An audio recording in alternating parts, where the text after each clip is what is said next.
Hi అండి. ఈరోజు మేమైతే సిద్ధాంతంలో ఉన్న గోదావరి ఏటిగట్టుకైతే వచ్చామనమాట.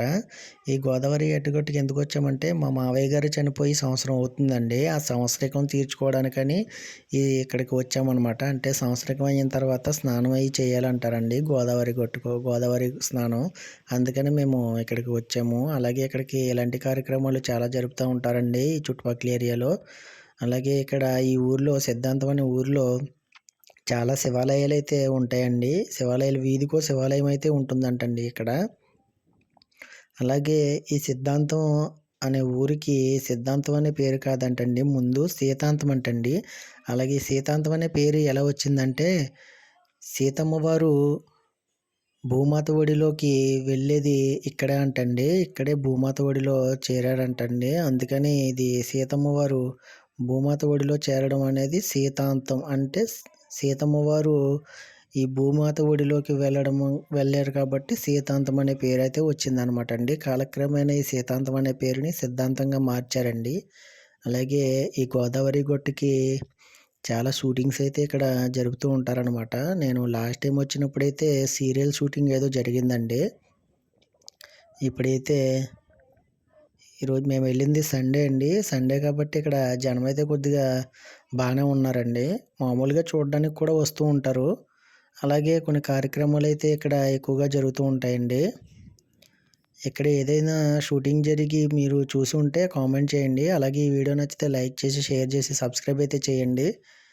ఇక్కడి నుంచి అక్కడికి గోదావరి గట్టుకి ఇలాగ పడవలైతే ఉంటాయండి. పడవలు ఎక్కి అటువైపు గోదావరి గట్టుకైతే వెళ్ళి, అటువైపు మధ్యలో ఒక రేవు అనేది ఉందన్నమాట.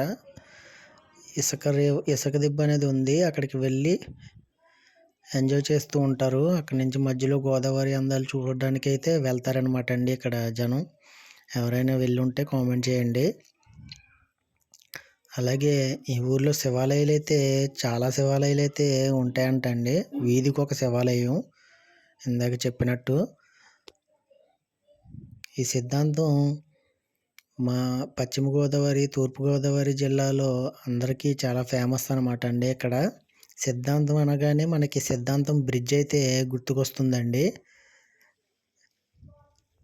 ఇదంతా కూడా సిద్ధాంతం గోదావరి గట్టు ఏటిగట్టు అనమాట. ఇది కేదారేశ్వర స్వామి వారి దేవాలయం అండి, శివుడు లోపల. అలాగే ఇక్కడ ఈ కేదారేశ్వర స్వామి దేవాలయం ఎదురుగానే మనకి వెంకటేశ్వర స్వామి దేవాలయం కూడా ఉంటుందండి. ఇదేనండి వెంకటేశ్వర స్వామి దేవాలయం. ఇవన్నీ కూడా ఈ దేవాలయాలన్నీ కూడా మనకి గోదావరి గట్టు పక్కనే ఉంటాయండి. ఇదేనండి లొకేషను. ఈ లొకేషన్ అయితే సినిమా షూటింగ్స్ కానివ్వండి, అలాగే షార్ట్ ఫిల్మ్స్ కానివ్వండి, చాలా బాగుంటుందన్నమాట. ఈ గోదావరి గట్టు ఆనుకునే ఇక్కడ గంగమ్మ తల్లి వారి విగ్రహం అయితే పెట్టారనమాట అండి. పక్కనే ఉంటుంది గంగమ్మ తల్లి అమ్మవారి విగ్రహం అనమాట అండి ఈ గుడి.